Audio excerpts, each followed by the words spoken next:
In this video we are going to talk about 15 things poor people do that rich people don't. So before starting this video, please like this video and subscribe to this channel for our future updates.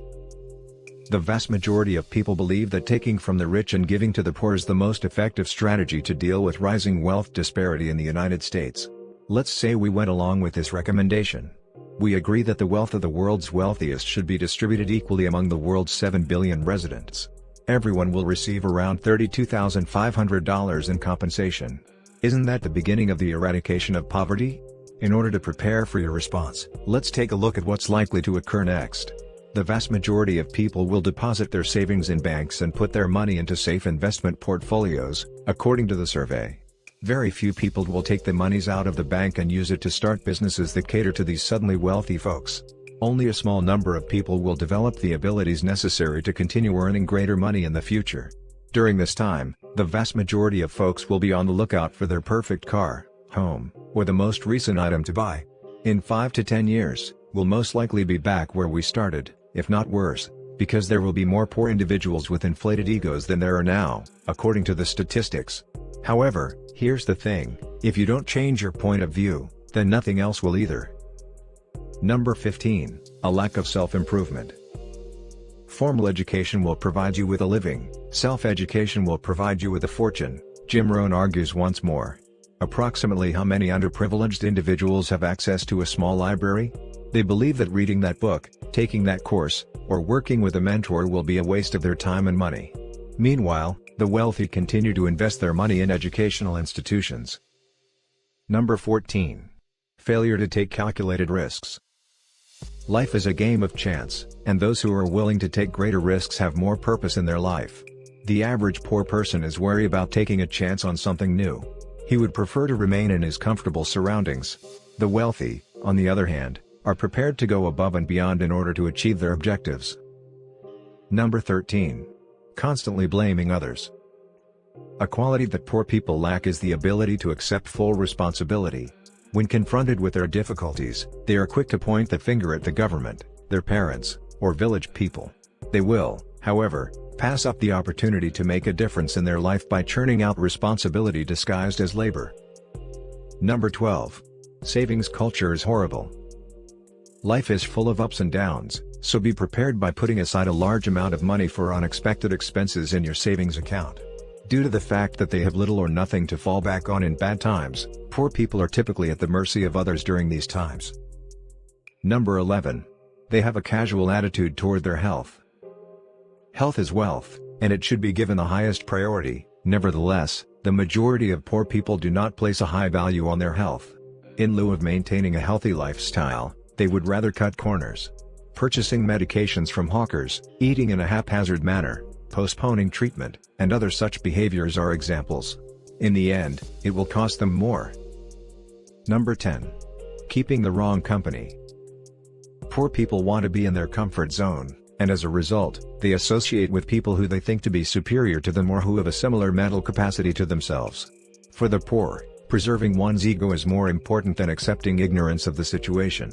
Individuals who are wealthy, on the other hand, go to tremendous measures to surround themselves with people who are smarter than they themselves are. Number 9. They watch too much television. Watching television is not a problem, but watching too much television is a problem. The poor spend too much of their time watching television programs that do nothing to help their position and instead serve only to waste their time. The affluent, on the other hand, have set aside time each day to watch television. In most cases, they do not watch television at any time. Number 8. Rejecting opportunities. It is common for problems and barriers to be misrepresented as opportunities. Problems and obstructions must be avoided at all costs when it comes to helping the underprivileged. Individuals who flee when confronted with adversity miss out on valuable learning and growth opportunities. Number 7. They rely on luck and wishes. With new gambling businesses emerging on a regular basis, the incidence of gambling has increased to a point where it is quite concerning. This tremendous surge in gambling indicates a great deal about the destitute in our society, who would rather gamble than invest their money. Despite the fact that they believe in luck, wishful thinking has never brought anyone significant success. Number 6. Allowing pessimism to exist. What happens if I don't make it? If it doesn't turn out to be a success, what happens then? Poor people are always thinking about what-if scenarios. They don't take into account the alternatives. What if I am successful?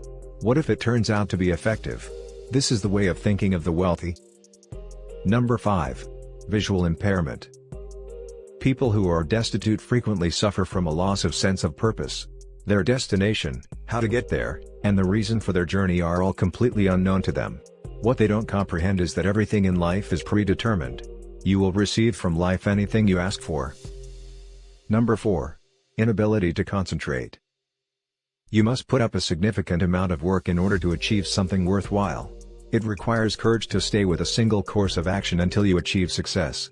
Among the impoverished, this is not a feature that is shared by the vast majority of them. It's ridiculous to expect them to comply with your request. They'd rather jump from one idea to the next in quest of a break from the monotony of life.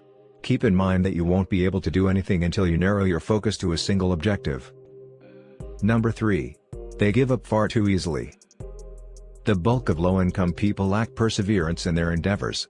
They are eager to give up on their goals and aspirations. When it comes to pursuing their dreams, starting a business, or following through on life-altering decisions, the underprivileged do not go above and beyond. Number 2. They're master procrastinators. It is the deliberate act of delaying or postponing something unnecessarily and intentionally despite the knowledge that there would be severe consequences if the action is not completed on time. Putting off mundane duties or even important tasks like as attending an appointment, completing a job report or academic assignment, or discussing a distressing issue with a relationship is something that most people have experienced at some point. However, while it is generally considered to be a negative trait because of its negative impact on one's productivity and the associated feelings of depression, low self-esteem, guilt, and inadequacy, it can also be viewed as a wise response to certain demands that may result in risky or negative outcomes or require a period of waiting for new information to become available. Procrastination is something everybody engages in from time to time. Some people, on the other hand, are great procrastinators in every sense of the word. They are constantly on the lookout for the best possible moment and chance to strike. They believe that the optimum time to take action is in the future, rather than today. The result is that they do nothing since the future never arrives. Number 1. They are apprehensive about change. According to former American President Thomas Jefferson, if you want something you've never had before, you have to do something you've never done before. It is the first step toward agreeing to change that you acknowledge that you were wrong about something. In addition, the majority of people desire to be correct, which is one of the reasons why the majority of people remain poverty. Yes, there are poor people who are tragedies beyond their control, but the vast majority of people who watch this film have the ability to make positive changes in their life if they are ready to take responsibility for their actions. What do you think of our video? Let me know in the comments section below.